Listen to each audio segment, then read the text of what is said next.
What is going on? What is going on? What is going on, party people? It is your boy, Coach D Brown, former big leaguer, former first-round pick with the Kansas City Royals. And man, I did my boy wrong today, man. I'm over thinking he making a mistake in this, and you would think I'll get this right after all this time, man. But it was my fault. But I appreciate him taking out the time, and I know he's busy, and I know scheduling is crazy, but I appreciate my boy on here. We're gonna learn a little bit about Clarke, Atlanta. Story program, historically black university out there in the ATL, man. So, Coach, man, you know what I'm saying? I appreciate you joining us today, Coach KC. Carter, what's going on, brother? I'm doing well. I appreciate you inviting me. Yeah, no doubt, man. Took a little time, man, but finally got you on here, man. So, listen, man, all my guests that come on, man, I want to know, man, a little bit about the history, man. What's up with the man behind Clarke, Atlanta? So if you could, Coach KC, I want you to go back to the beginning, man. Where you from, playing career to, where you are now as head coach at Clarke, Atlanta. Okay. All right. Well, born and raised in Decatur, Georgia, which is probably about 20 minutes from Clarke, Atlanta University. When I said born and raised, people from these parks that I know, first thing that's going to come up is Gresham Park. That's what bred me, Gresham Park. Every Saturday, that's where we was at. My father and my brother, we was down at Gresham Park playing some type of sports, whether it was baseball, football, or basketball. But he had me involved. And from that point, I went to Southwest DeKalb High School. Played baseball at Southwest DeKalb High School from the 8th through the 12th grade. My 12th grade year, we were the first team in Southwest DeKalb to win a regional championship. So I was getting a little playing time there at second base and sometimes DHing, if you can imagine that at that point. But and from there, actually didn't know what I was going to do out of high school. I was a little short, 5'6" guy, 135 pounds, 145 pounds soaking wet. So the big D1 schools wasn't knocking down my door. They was knocking down my homeboy doors who I played with. But me, I didn't know what I was going to do. Was that Quincy? Were you there with Quincy or what? So Quincy was a year under me. So, yes, I was there with him. He was on that championship team, region championship team as well. Okay. Actually grew up with Quincy, been knowing Quincy since I was probably 8 years old. All right. So I didn't know what I was going to do. I was going to go to college. You had all my guys around me when they graduated. Everybody put their college hat on, what school they was going to. And I put on a black cap because I just didn't know. So I ended up getting an opportunity. Coach came down to work me out from Missouri, junior college in Missouri. Ended up going to Kemper Junior College. Spent 2 years up there, and I was 12 hours away from home. And I tell everybody to this day, that's why I became a man. I'm 12 hours away by myself. Well, actually, I had a friend of mine with me, Antoine. We both went up to Kemper together. So that was helpful. But we spent 2 years up there, and we put some stats up and in the record books.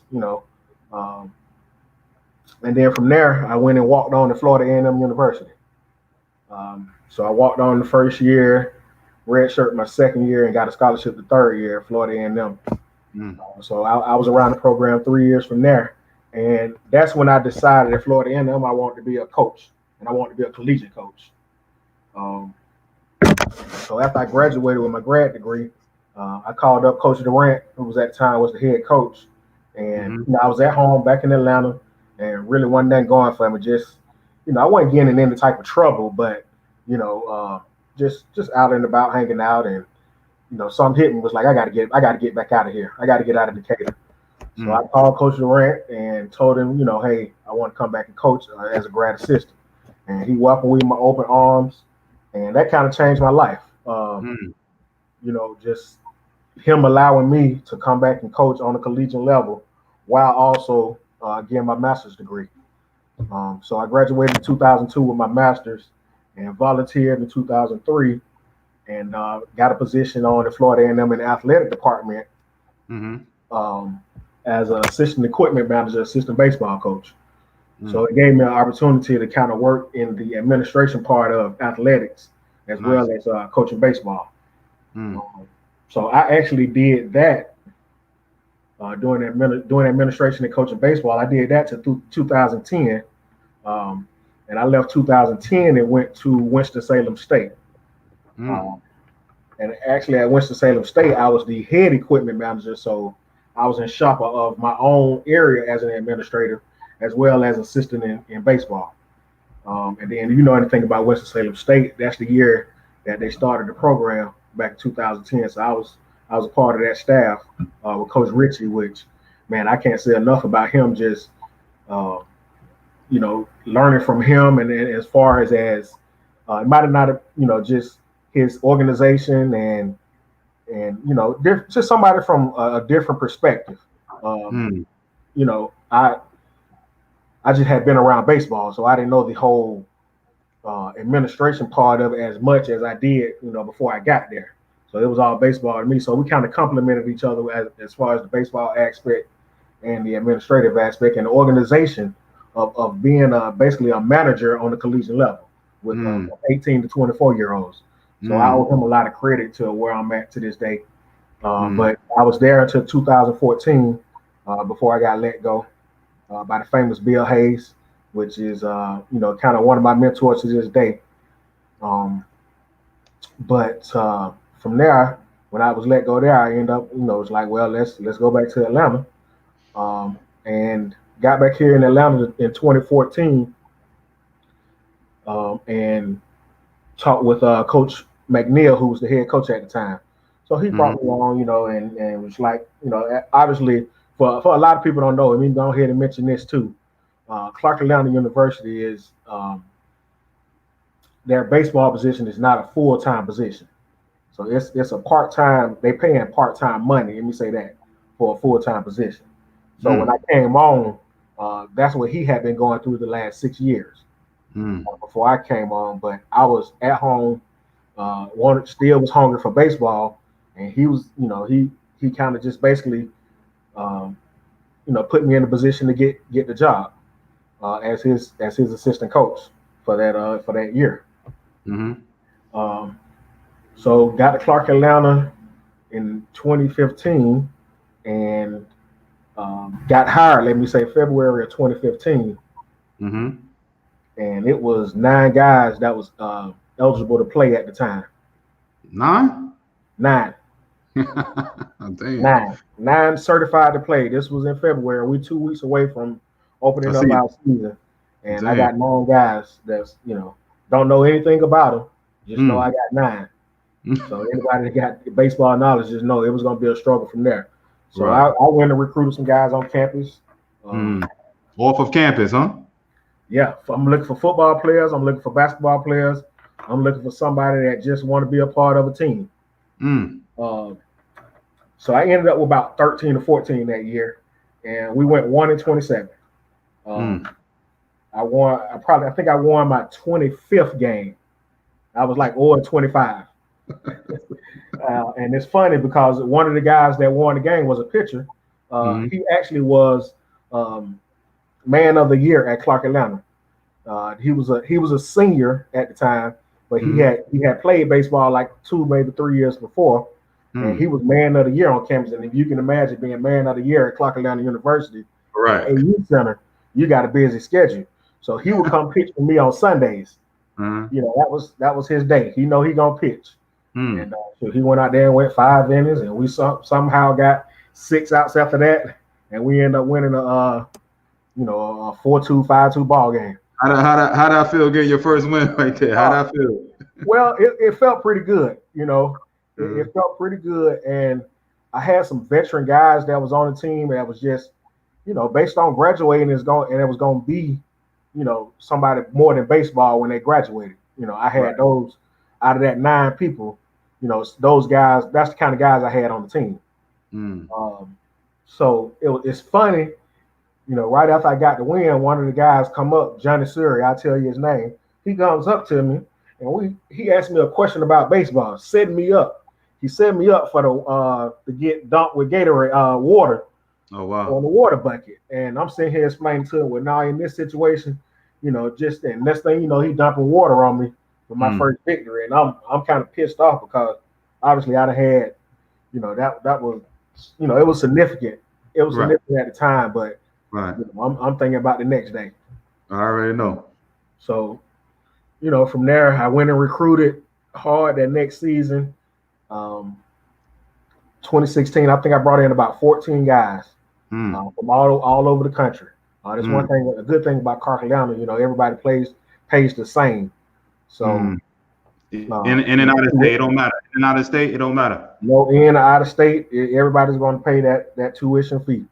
How much is the tuition fee? So breaking it down, tuition is going to be about $24,000. Tuition and fees is going to be about $24,000, and then you're going to pay another $5,000 for housing and another $5,000 for meals. So it's going to cost you about $34,000 a year. So everybody that's coming, no matter where you from, in and out of state, and you gonna have to pay that, to get in. Yeah. And so I can only imagine, and I know this, personally. Cause you got one of my boys over there now. But what you got a part-time, essentially pay type thing, and then so I know you ain't fully funded. So what are you working with? You know what I'm saying? I know you told me in the past, but man.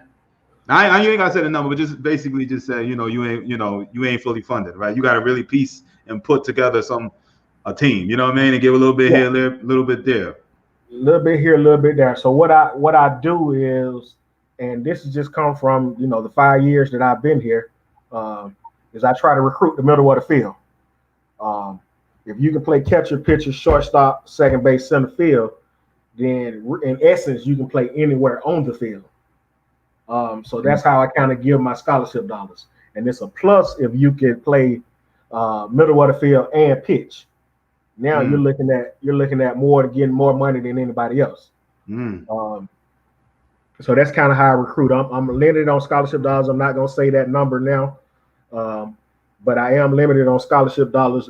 But I do get some interest in guys that's willing to pay their way to come play.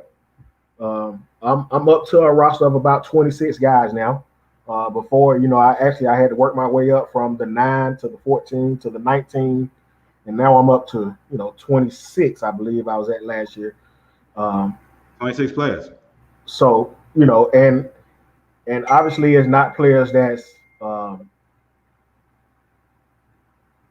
that's hands above anybody else. I should say, it's guys that got to develop. And they're gonna develop while playing. So you get thrown in that fire, that from day one. Especially with 19 guys, and then 26 guys, and both of them playing two-way positions. You got to be ready to play at any point. So that's the good thing about the program is, if you're a guy on scholarship and you're a guy coming in, you coming in to play right away. You have an opportunity to play right away. And that's not to take nothing from guys that's walking on, because you still have to be ready to play, because that guy that's on scholarship gonna end up on the mound. Who's gonna play that position when he's there? So that's why I kind of stay in the middle of the field, because I stay athletic, and I try to stay athletic. But that's not to say I don't get guys coming in that can play the corners. Big dude that obviously can't move like a shortstop. So. That's kind of my recruitment philosophy. All right. Let me get some of these questions coming in, Coach. All right. My boy Josh asks, "Are you done with 2020s?"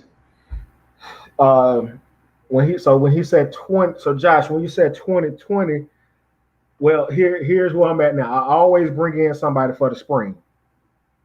So.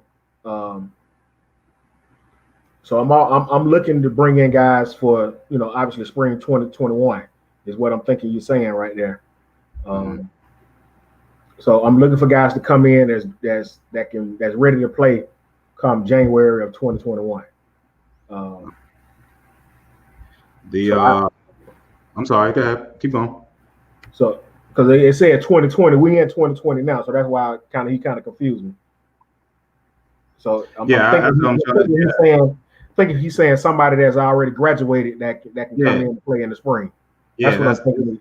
That's what I'm thinking. He meaning too. Yeah. You know? So yeah, but yeah, yes, Josh. Yeah, I bring in guys mid-year, any and every year, and if they got some tools, it may be scholarship dollars for them. Again, it's not going to be much. It's going to cost you something. You're going to have to pay. That's just the way Clarke Atlanta works. It's going to cost you something. But yes, I'm always looking to bring in guys mid-year. All right. Let me give a little shout out, Coach, real fast for the people listening in, man. Coach, what up with Jansen out in Michigan? All right. Coach Stanley Stubbs, man. Russ College. What's up, Big KC? All right. He said that's what he's all right. We got Jarrell, Vidal, Todd, what's up? George, what's good? Mario, Sean, Maurice, Lawrence, what's up? Calvin, what's good? Taurus, what's good? Danny out there, DD Town, what's up? All right, Don, what's up? Tom, what's good? Birchie, what's going on? Former teammate of mine. Adam, what's good? Rick Rock, Cali in the house. Shonda, what's up? Mississippi in the house. Maurice, what's good? Jesse, what's going on? Vegas in the house. Josh, what's good? Cabrera, Massachusetts in the house. All right. Brandon, what's good? Coach Young, what's up? All right. Florida in the house. He says, Coach KC, what's up? Remember, post this thing over here real fast. All right. He says, Coach KC, Rand. I remember that name sound familiar, Rand Jet. He over there in Tampa area in Florida. Okay. All right. Shout out to my boy Vic Radcliff. What up, Vic? Good joining in with my boy. D-Rob Cali in the house. What's up? All right. And I know we got a bunch on the other page. Delandry, what's up? All right. I just want to kind of give a little bit of a shout out there to the people listening in. All right, cool. So I'll get y'all on the rest that's joining in there. I'll get y'all in a little bit. All right. So I want to go back to my boy Josh. Josh says he's the one that asked about the 2020. He said, I got a kid that was going to Harris Stowe, but not anymore.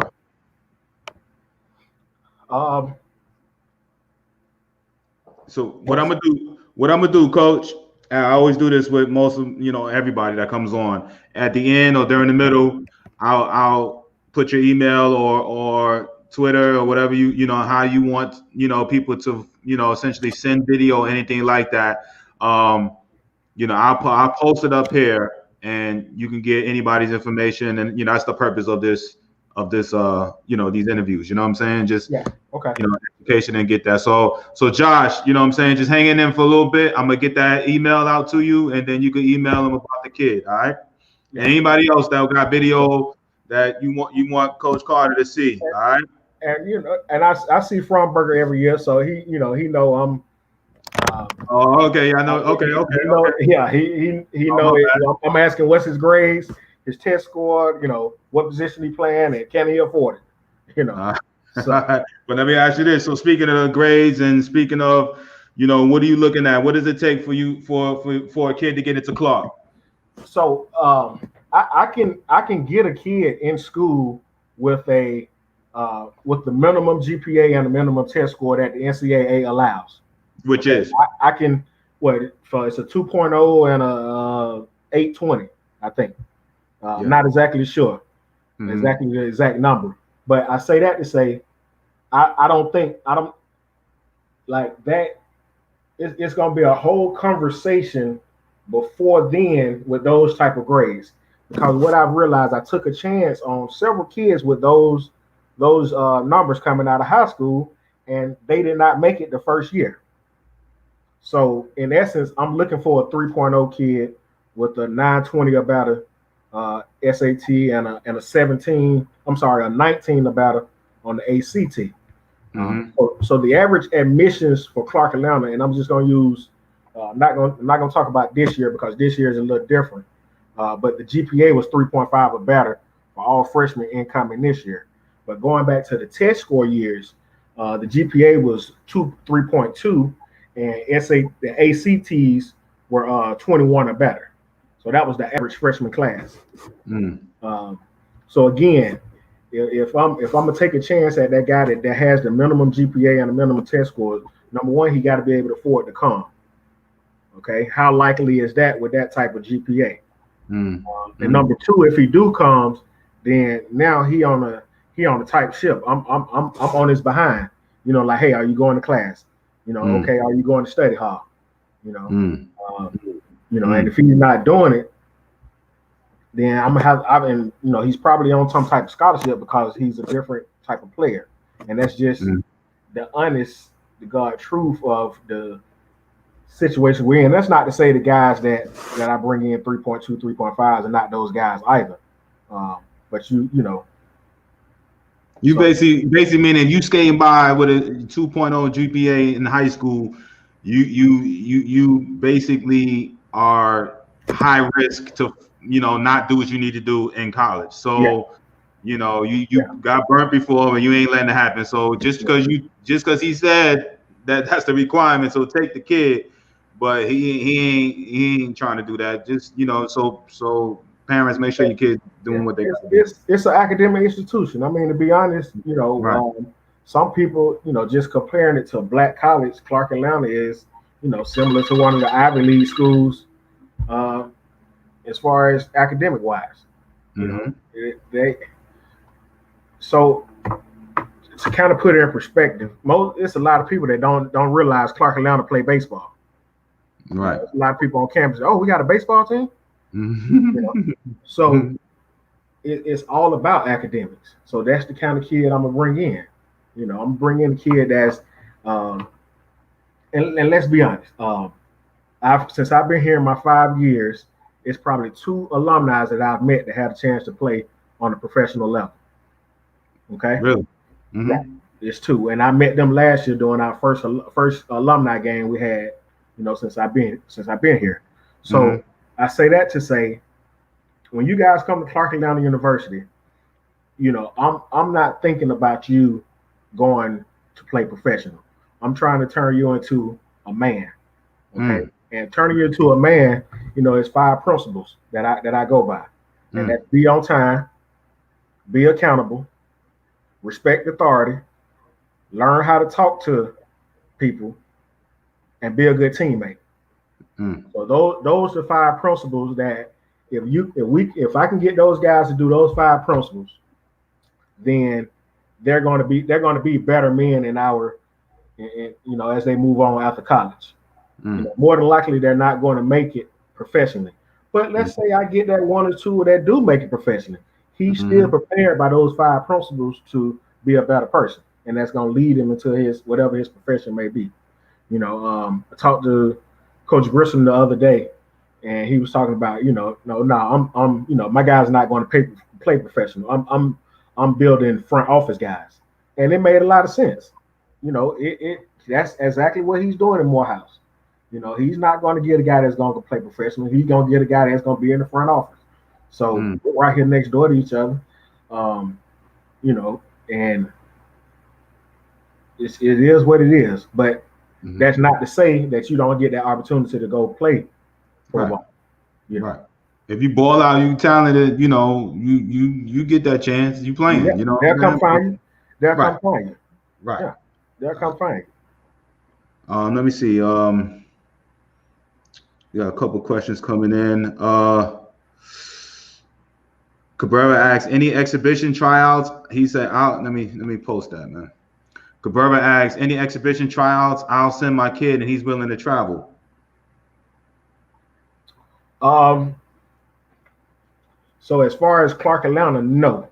They've shut me down for the spring semester. So there's nothing I can do there's nothing I can do on campus. All our students are virtual.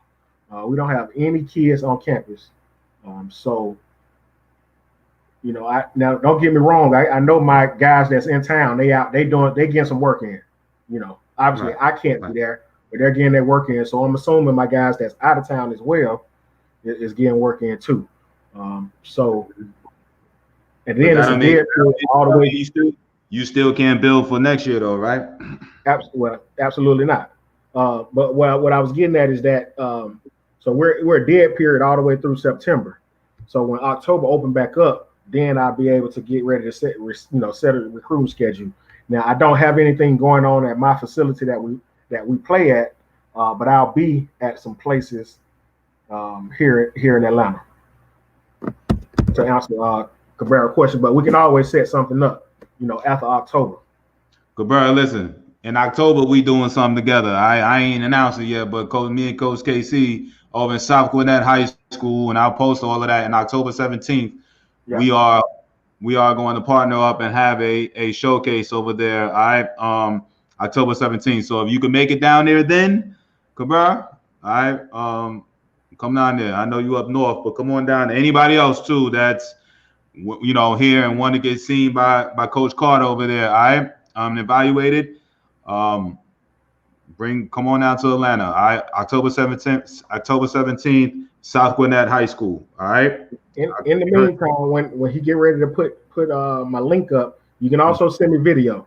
So and I'm gonna get that email. Yeah, I'm gonna get your email. I'm gonna get that email. I'm a big video guy, but it's it's a different game than seeing them in person versus the video. I get to see how he react when things don't go his way. They're not gonna show me that on the video. How tough it is. So let me see here. We got a couple more. T-Rock says Coach Gresham Park King, all right. T-Rock Mosley, all right. And then my boy D-Rob and Cali says, Coach KC, will you be recruiting West Coast JUCOs again this spring?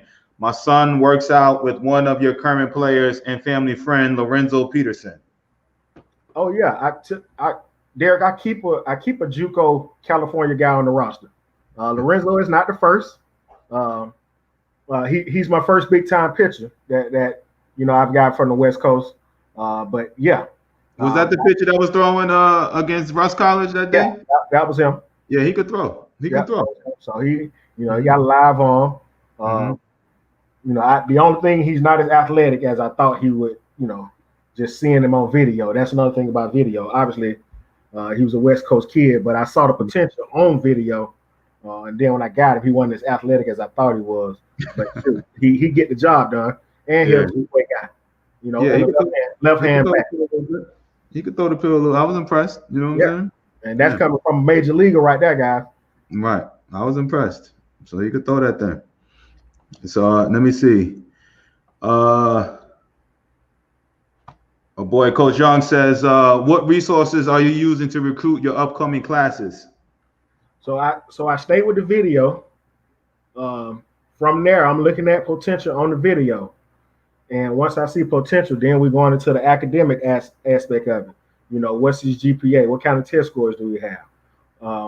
And from that point, if his GPA is worthy of possibly getting a academic scholarship, which is going to be worth more than my academic scholarship, then I want you to apply. You have to apply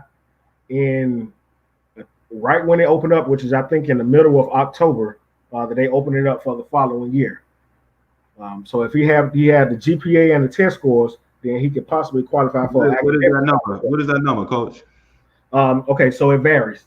So if you just got a 3.0 GPA, then you'll get some type of merit scholarship. Merit scholarship ranges from $5,000 to $8,000. Okay, so if you got a 3.0 to a 3.3, then you can qualify for a Dean scholarship, and your ACT has to be a 21 or better, and you can qualify for a Dean scholarship. Dean scholarship just covers tuition and fees, and that's it. What a 21 ACT? Huh? What just a 21 ACT? 21 ACT and the 2.25 or to 2.3. I mean 2.5 GPA. You can qualify for, and then it's on the first come first serve basis, and it's very very competitive. So that's why I say you have to apply early. Okay, then from there they go from a 3.5 to a 3.8, and a 24 on the ACT, and that's a Provo scholarship. provost scholarship is going to get you tuition and fees, housing, and meals. Mm. So the only thing you're paying for is books and other things of that nature and fees.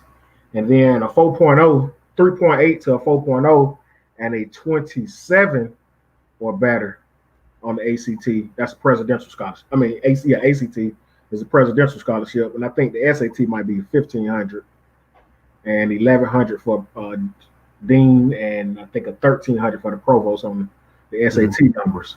But that presidential scholarship gets you a full ride. So I actually got a guy with a full ride from Druid Hills over here in Decatur on my team now, which is actually one of my team captains, he's another guy he might go on to be the president of the United States if that's what he want to do, type guys with a little baseball ability. All right. Very doable, fellas. Very doable. Here I am saying I ain't taking.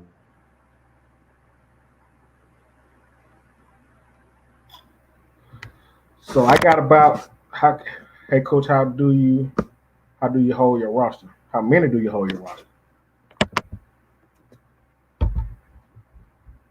That froze up on me. D, you there?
Sorry about that, coach. Okay. I'm in that hotel, man. And it's janky internet connection, man. I'm watching my daughter play tennis this weekend. But you got a daughter play tennis? Yeah, man. Yeah, she we traveling around with her. So, but sorry about that. Let me see. I know Byron. Yeah, okay, it's up. How many do you hold on your roster? Oh, so Byron, that's a great question. So the best year that I had 30 guys on my roster in the fall. I think I had about 32. So we had a great fall year, and we moved into that spring year, and I ended up with about 26. So I had about 6 that fell out or got hurt and decided not to play. But to answer this question, there's really no limit as far as D2. If you can afford, if a guy can play baseball and he can afford to come play, then he'll be on the roster with an opportunity to try to get on the roster in the spring. So I don't cut anybody. I haven't cut anybody in the 6 years I've been here. So there's really no limit. I'm really trying to build a JV squad to answer his question. So I really want about 40. You hear that, people? As long as, like you say, you got the grades you can afford. He giving. I mean, listen, you gotta be able to play. Get an opportunity out there. Yeah. All right. Get an opportunity to play Division II baseball. Listen. All right, and I'm glad you said that because I'm sure I forgot I even asked that. So I just want to confirm again. Clarke Atlanta is Division II baseball, right, Coach? Division II baseball. We play in the SIAC Conference, Southern Intercollegiate Athletic Conference, and we got it's 11 other schools that play. 10 other schools that play baseball. Payne, and my boy Kirby. They just dropped their whole athletic program. Because of COVID. It's 11 schools total that play baseball in the SIAC. Mm-hmm. All right. What type of traveling y'all do with that schedule, man? What's some of the teams y'all playing? So, in the conference, it's two sides. You got the East and the West, and on our side in the East is us, Clarke Atlanta University, Morehouse, Benedict College, Albany State, and who I'm missing? Savannah State. Used to be Payne, so Savannah State on our side, and then on the west side is Tuskegee, Miles, Kentucky State, Lamar Orange, Lane College, and Spring Hill. So 6 on that side for a total of 11, and we play a 21 game conference schedule, and the top 4 from each side advance to the SIAC tournament. And we advanced for the first time that year. I was talking, I had my best year. It was 2018. We advanced that year for the first time, and we won maybe one pitch away from advancing to the next round, beating Albany State, who eventually went on to win the championship. We one pitch, one play, one hit away from beating them. So that, and then as far as non-conference schools, we'll play some ranked schools. Georgia College and University, or Georgia College and State University is one school that we play that's usually ranked in the top 5. We go over and play Shorter University, which Wes Timmons he's running a hell of a program over there. He's similar to the way our program ran, except he's a PWI. But he has a pretty good program, Shorter, so they're going to be competitive. We're going to get them one time. We're going to get Shorter. We're going to get them. And who else do we play? And now you mentioned that, we actually had University of Tampa to come up here to Atlanta. They were scheduled to come up here to Atlanta this past year, 2020, and Corona stopped that. But that would have been big time for the program. So we play a decent schedule, opportunity for some teams that scouts are coming to look at. Claflin University is another non-conference school that we play. They're now in the Peach Belt, so they're getting scouts at their game now just because of the conference they're in. So we play them every year. But we don't play the maximum 50 games that the NCAA allows, and the main reason for that is we don't play a lot of midweek games because you got to go to class. Again, we're going back to that academic. You got to go to class. So we play maybe 3 or 4 out of the 12 weeks or 16 weeks, however many weeks in the season. We play about 3 or 4 week conference games. Midweek games, I should say. But we play between 40 and 45 games a year, and it'll get up to 50 if we can make the championship game, the SIAC tournament. Okay. Let me answer this question. Coach D, what age grade do you start watching kids as they develop? Right away. Coach KC, I know you on a different level, but you watching kids in high school to get on your program, man. But to me, I'm watching 8, 9, 10, 11, 12-year-olds. Shoot, they can play. You know what I'm saying? I started playing when I was at 3. My daddy got me picking up a baseball. I was playing T-ball at 3 years old, right there behind my brother. So, I'm thinking about, starting a baseball academy. So If I get this academy going, then I want to start as young as possible. But as far as developing them for the collegiate level, you see something that, right when they go to 14, right when they go to 60, 90, that's a good way to start gauging how kids are going to be. It's tough to kind of gauge them at the 54, 80 level, even though they're 13. So 14 is where you kind of start gauging and how he develops once he moves to the 60 feet, 90 feet field. Yep. Yeah. All right. Let me see here. Don said, in baseball, most guys have to get both to cover their tuition fees, room and board. I think he was answering a question by my boy George. Shout out to George listening. Coach, where are you from? Do you play? Did you play at Winston-Salem State? So I'm from Decatur, Georgia, and I played junior college in Missouri, Boonville, Missouri, Kemper Junior College, and I played 4-year Division I at Florida A&M University. And I'm from Decatur, Georgia. I coached at Winston-Salem State, but I didn't play there. All right. The B Gibbs asks, what's your average day for your players in season and out of season? That's a good question. Okay, so for instance, if this was a regular year and we were on campus, so we would have started school back on August the 19th, right?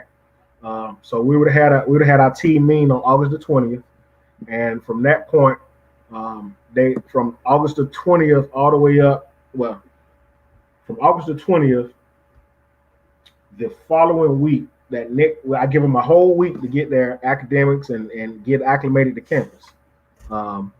So August 26th, we start conditioning and working out and lifting weights. And then from that point, we get an hour for conditioning, and also I get an hour. I get 8 hours a week. No, I get 6 hours a week of their time. So that is going to be broken down into weightlifting and workouts. It's going to be broken down into individual work, and we might watch a little film, or depending on what, if they just got there or if they've been there, then we're able to watch a little film. So all that counts as far as athletic related hours. And then secondly, they're gonna have to have 6 hours of study hall during the week. So they're looking at maybe an hour or two a day for study hall. But then once the season starts, so we would have started team practice after Labor Day. So we would have started team practice on Tuesday. And from team practice, it's still the same thing. You still got to get your weights in, your individual work, and also team practice. And we would have practiced, 3 days a week for about 3 hours. So we get 10 hours for 6 weeks. The NCAA allots us. So we would have done that all the way up until November. And it's actually 8 weeks. Well, it's actually November the 14th. The season has to be over with. Your fall season has to be done. But you can only do 10 hours a week, I believe. 8 or 10 hours a week. Don't quote me. So that's typically what a day would look like for a player. So now he's going to class. He got to lift weights. More than likely, we're lifting in the morning at 6 a.m. before classes. He's going to class from 8 a.m. until from that point, and then in between his classes, we got individual workouts. Then after individual workouts, if it's a practice day, then we're headed to practice, and then from there, he's on his own the rest of the day. So it's a very strenuous schedule, but it can all pay off in the long run.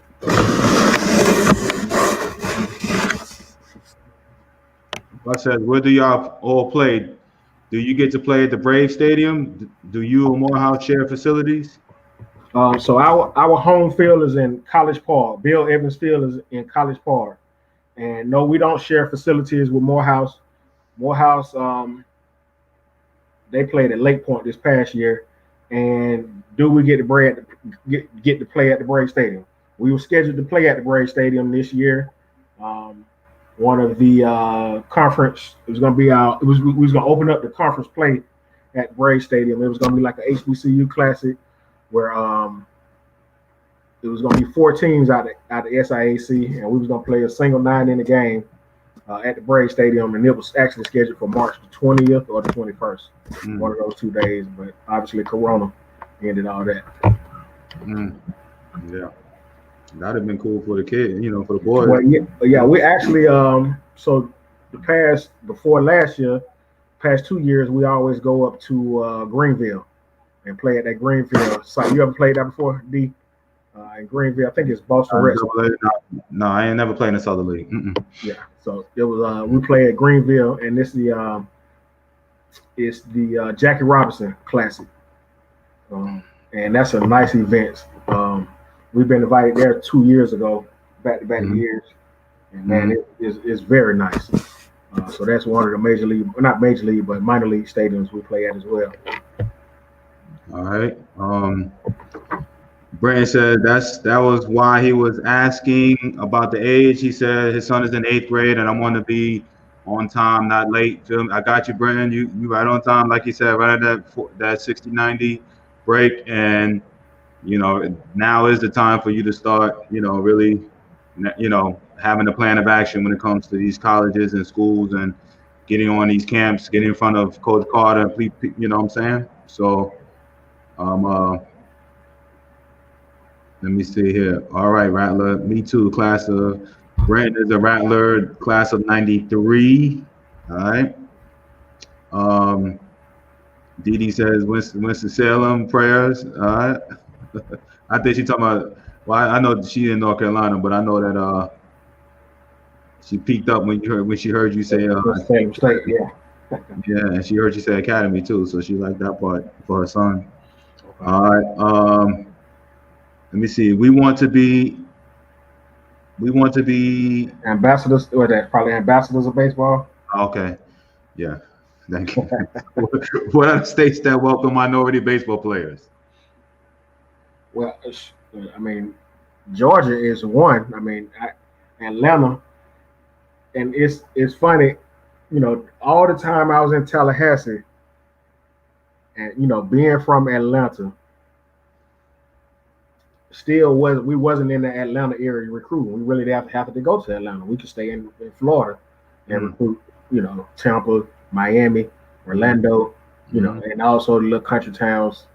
So I say that to say when I got back to Atlanta and I realized how heavy black baseball was still big in Atlanta. That's one state: Georgia, Texas, Chicago, or I'm naming cities, but he's saying states: Illinois. And also California, different cities in California. So it's a lot of minority players. New York too, sure. In a lot of states. And again, I'm recruiting from everywhere. So Philadelphia, I'm from Vallejo. I'm from Vallejo all the way to Chicago, on the roster, down to Atlanta. Vallejo, all right. Shout out to my boys. Tampa. I got a kid in Tampa. So you got a kid. All right. I want you to explain how. And I love, in my mind, I don't be having, when you told me that kid was from California, the picture. All right. Now you got kids from Florida.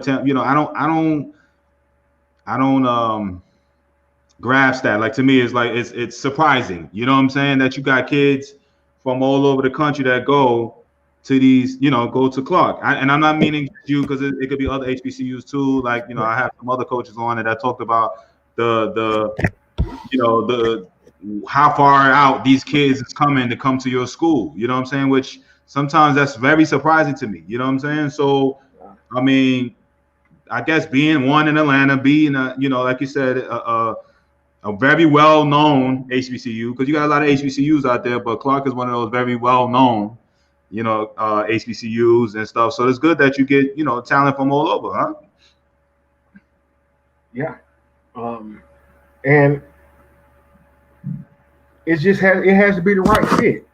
That's, as simple as I can get it. It has to be the right fit. You know, I guess for the kid, on the kid's sake, scholarship dollar has to be right, and they have to be able to afford the rest. Have had 2 kids from Curacao to graduate out of my program. So, and it was just the right fit for them. You know, they was gonna get playing time, and you know, they were smart enough to get into Clarke and smart enough to get matriculate through the system and get a degree. You know, one with with 2 master's degree. The kid from Curacao last year, he graduated with 2 master's degree, one in business and one in finance. So it just has to be the right fit, and I'm pretty sure that's for every program, you know, throughout the country. Obviously, the kid has to be the right fit, but you know, it's no different at Clarke Atlanta, you know, on the D2 level.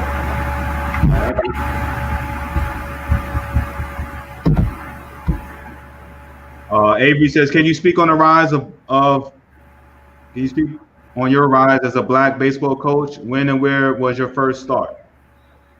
So again, I was lucky for once I graduated in 2001 undergrad, you know, I called a coach that I played under and told him I wanted to be a collegiate coach, and you know, how did he feel about me being a grad assistant under his tutelage?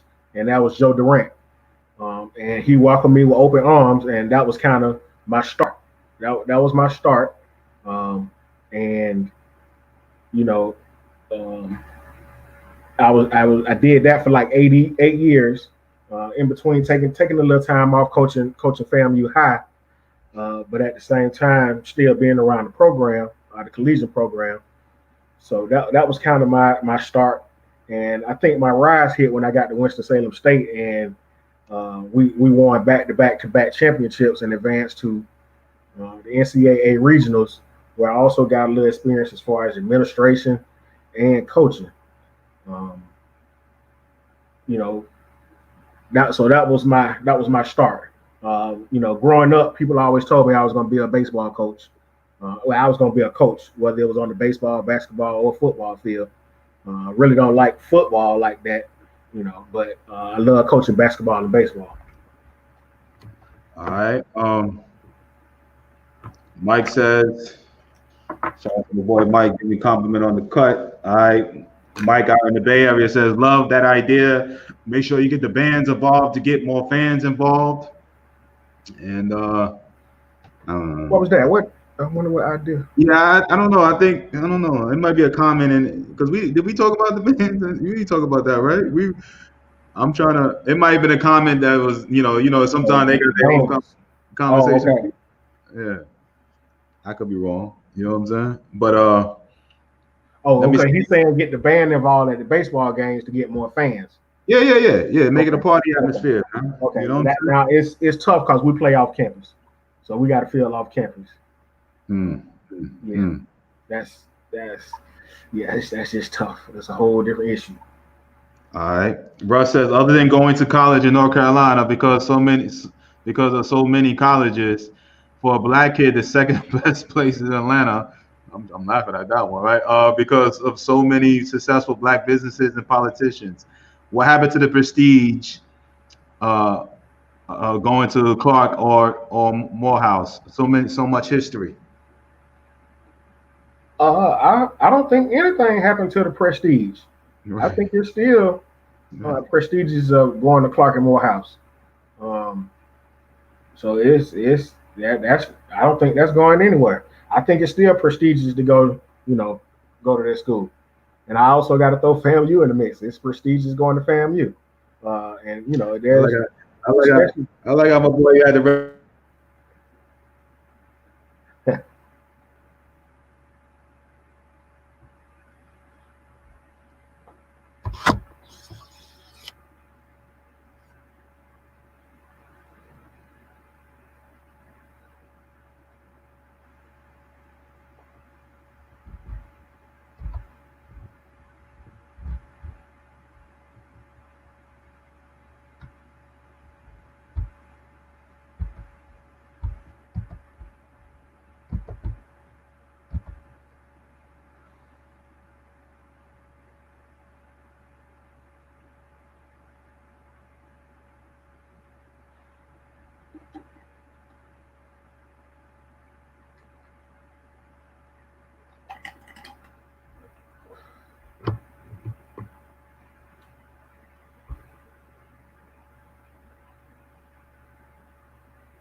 My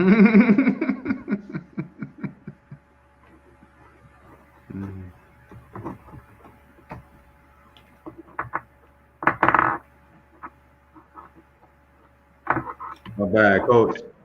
I see my crew over there got jokes and talking about I need to upgrade my internet. Yeah, you're right. I don't know what to do with this. Trust me, I ran to get to the room so I could be on time, and I can't help it with these damn, internet thing. I be trying to time it perfect, So hey, listen, it is what it is. Yeah, technology is old. But I hate to leave you like that, coach. I don't know what's going on, man. So but let me say, I wasn't sure if I was still alone. Let's go with this. Let me get these questions. You said what now? Now I was just saying I wasn't still sure if they still could hear me or not, or if I, No, I think KC, can you hear me? Oh yes, I hear you. Yeah, I can hear you. All right, cool. All right. So Russ says, do you need any volunteers or grad assistants? Nephews just graduated from Morehouse, looking into get into coaching. William Smith. Yeah, absolutely. Yes, I do. Yes, I do need volunteers. Yes, I do need grad assistants. Grad assistants preferably, because they're on ground. They're on the ground. They're right there with the players. Volunteers, more than likely, they have another full-time job. So always looking for grad assistants and looking for guys to get into coaching.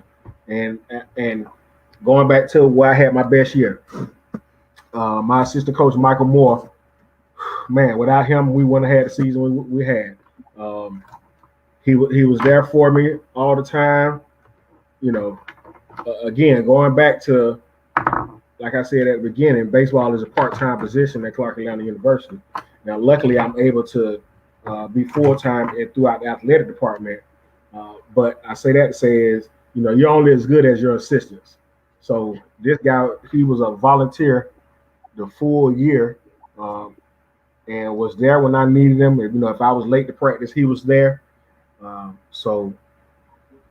then from that point, the following year, he had obviously, he had to begin to work. But I say that to say you're only as good as your assistant coaches, and I'm always looking for somebody that I can kind of groom that's looking to get into coaching themselves.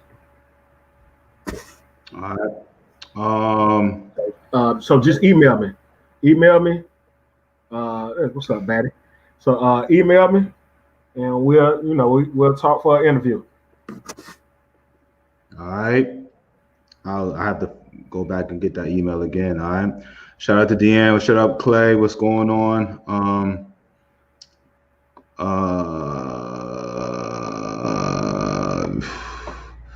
Let me see here. Great question. How do kids get into grad assistant programs if interested in? All right. We talked about that, right? All right. Yeah. So they got to graduate with a bachelor's degree with a good GPA, and find a program that fit. All right, my boy Mike says, KC, are you participating in the showcase D is hosting? Good question, Yes, Mike. yes, I'll be there. December 17th. South Gwinnett High School. October 17th. October 17th. I'm sorry. Yeah, I got you, bro. October 17th. I got you. I said December. Yeah, it'd be a little cold out there, coach. All right. Yeah, I came out there. I came out there to watch y'all play in February. Hey, I tried my best to stay out there as long as I could, but I was like, look, it's cold out here, man. Yeah. You know, and if I was playing and moving, I'd be all right. You know what I'm saying? But sitting out there, yeah, it was cold that day. Yeah, it was, man. But it was a good game, man. Y'all was playing Russ over there and Coach Stubbs. It was a good game, back and forth, man. You had some, Why? Let me ask you this. So speaking of that, right? And I'm gonna keep it 100 with you now, right? So, Coach Stubbs got, he kind of laughed and he got mad at me when I said that. But when I see, and it's such a stereotypical, and again, I'm being negative on my own self, all right? Because I'm walking in, like with I'm like, I don't know what I'm gonna see, right? I'm looking at and honestly speaking, I'm like, I'm gonna see a not so good brand of baseball, and I was thoroughly impressed, and that's and I, that Coach Stubbs was like, what you thinking? I was like, I don't know what to think. You know what I mean? Like, I ain't know what to think. So that's my, being naive and being not, really informed. So when I see some good young black kids out there playing, solid baseball, and again, I'm talking bad about myself. Okay. So, and I had to be like, damn, why would you think that, and Coach Stubbs was like, man, you used to that pro game. And honestly speaking, I don't watch, especially in person, I really don't watch a whole lot of college games. I watch youth baseball and obviously on the pro side. So, so when I go to these colleges, I saw your game and I was like, yo, these kids can play. I saw the Cali kid throwing the pill a little bit, battling. I think it was a 3-2 game, 3-4, 4-2, something like that. It was a quality game. Why does people like myself give, the HBCU or the D2s and all of that bad, like a bad rep in their mind? You know what I'm saying? And I'm just being straight up with you, Coach. I don't know. I don't know. You maybe I guess because of the stereotype. And I don't want to stump you. I don't mean to, you know what I'm saying? And it's more of me. It's more of like, I'm like, why did I think these kids, you know what I'm saying? Like, you know what I'm saying? Like, I don't know what I was going to see. Put it like that. You know, and it wasn't necessarily your school neither, because I and Russ, even with Coach Stubbs, like out in the Memphis area, they be like poo-pooing his program. But then I saw his kids. I was like, yo, these kids can play. You know what I'm saying? And so that's what it was basically. So I mean, it's number one is about finding baseball players that fit your program. All right, that's number one. And number two, the game of baseball don't change. Obviously it's different levels. But man, I lost my train of thought. But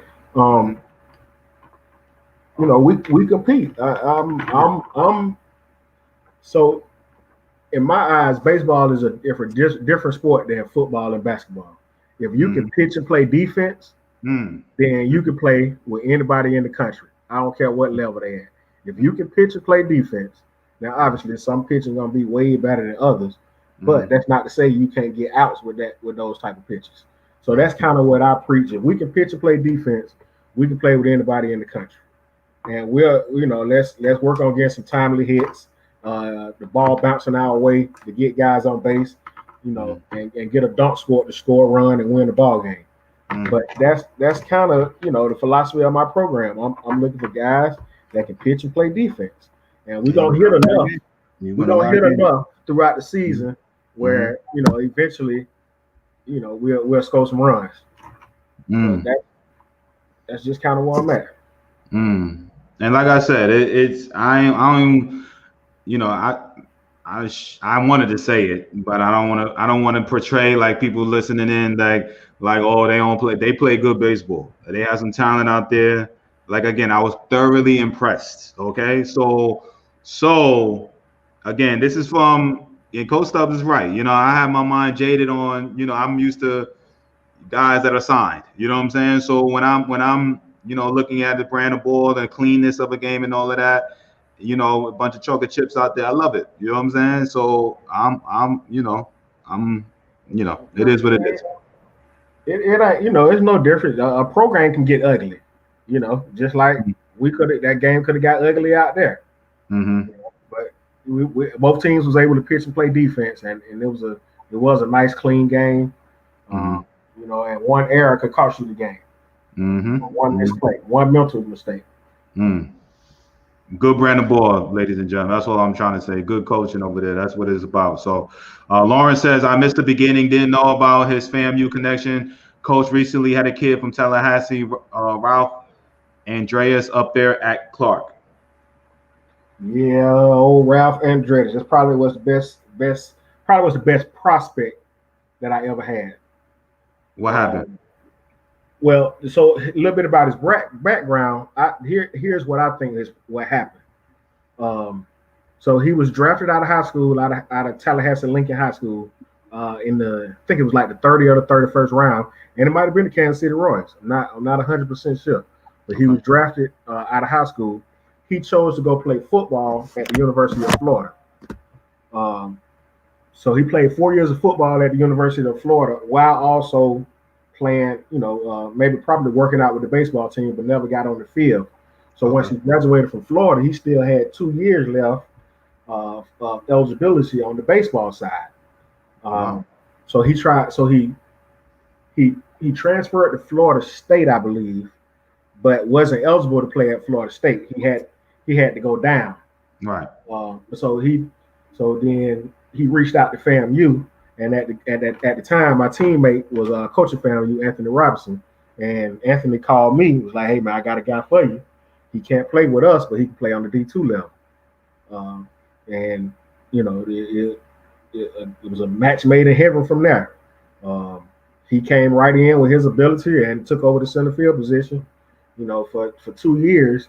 And when he was part of that team that got to the SIAC championship game that year, and when I tell you this is no lie, that kid went 18 for 19 throughout the tournament. Like, I've never seen someone in a championship series play as well as he did, both offensively and defensively, for the 3 games that we played.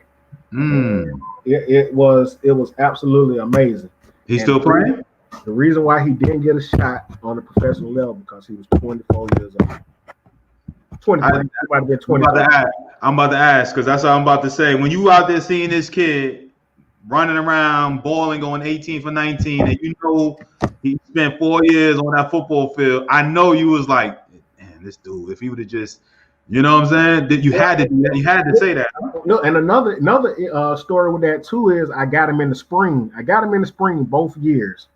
He did not have a fall under my belt, so that kind of hurt.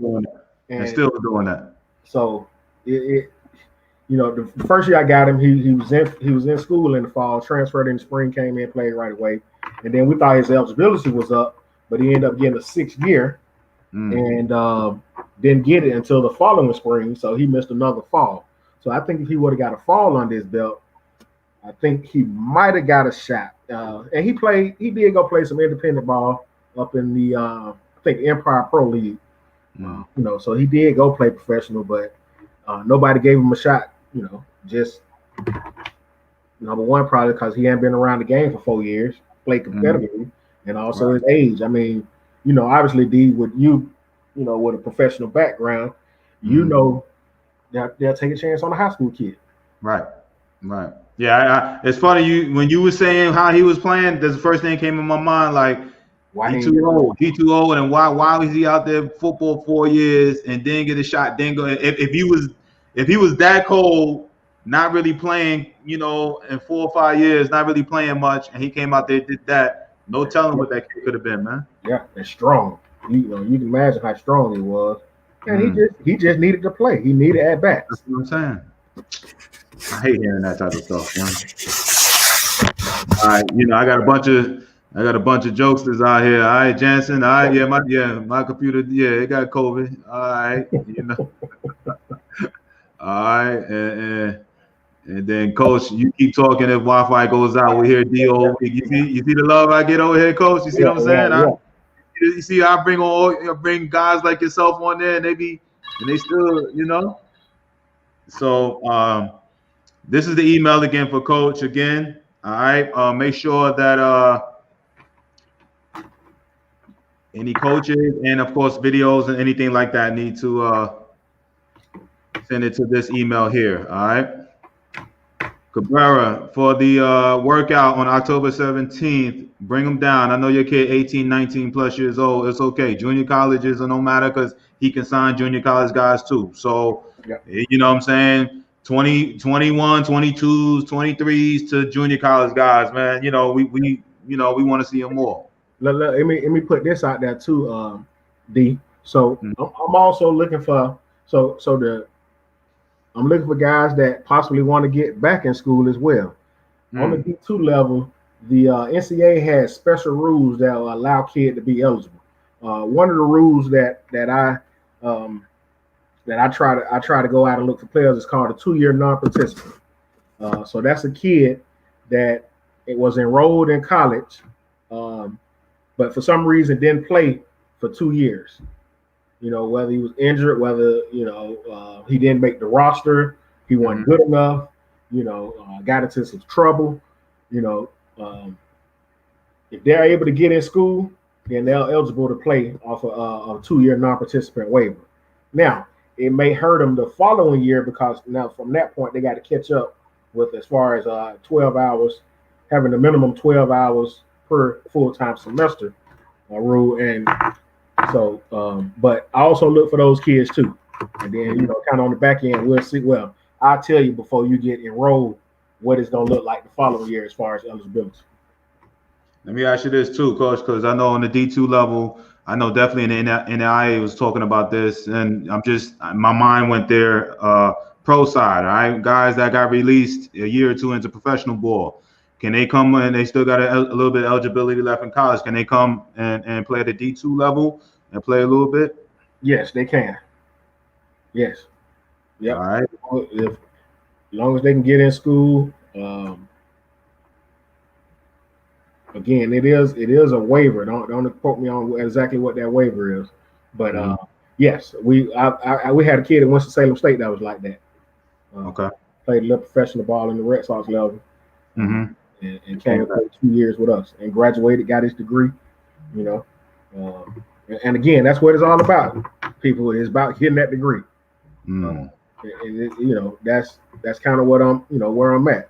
More than likely, you're not gonna get a chance to play affiliate baseball out of Clarke University. If you do, man, it's awesome. It's great for the program. It's great for Black college program. You set yourself up for somebody else behind you to come and do the same thing you did. But all in all, it's going to be about you getting that degree, and that's what I'm going to focus on. All right. But I'm also, you're going to get your work in as far as baseball is concerned as well. No doubt about it. Coach KC, do you ever come to California? I'm from Atlanta and want my son to come to a HBCU. I remember playing you in high school. I have not came to California. All my California recruiting is done virtually. So send me the video. We'll try to go from there as far as getting the kid on campus either for a workout or just seeing the campus, visiting the campus as well. And Daryl Johnson, I'm trying, that name sound familiar. I wonder what school you went to when we played each other in high school. Put that high school down there and see what's up. All right. Mike says, so youth beats skills. I think he's talking about Florida. So in a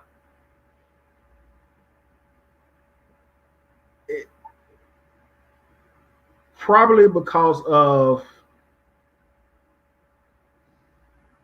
the level that we're portrayed at Clarke Atlanta University. You really got to put up video game numbers for a scout to even get a chance to come see you, because they think, the level of competition is not, where it will be. As versus you got a high school kid who's 18 years old and probably, project to be, a guy. And, sometimes it might not turn out that way, but they'll take that chance on a high school player versus, a kid with a little age on them, because now they got to get developed a little quicker. At 20, 22, 23, you probably got another 4 years before, you're in the big leagues, and at that point, your time dwindling down. D, I'm pretty sure you could talk a little bit more about that, but and were you drafted out of high school, D? Or Yep. So basically, Mike, what coach is saying,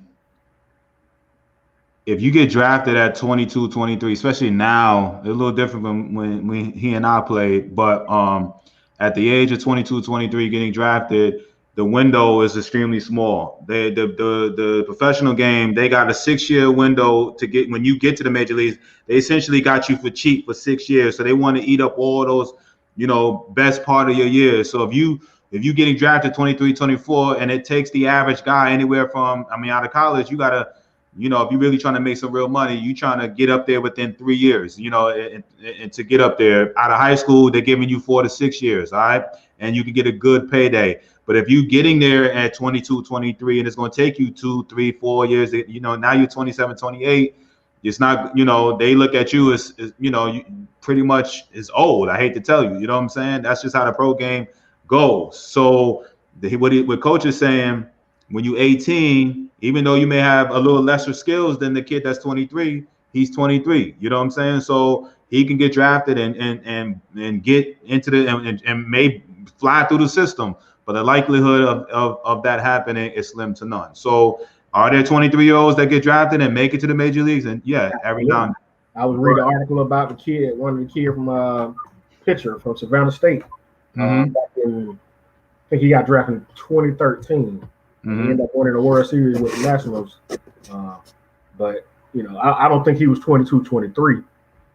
He was an older kid. He was 3 years of college. So he probably was 22 when he got drafted. Right. He was an arm. Right. At 26, he's in the major league. Yep.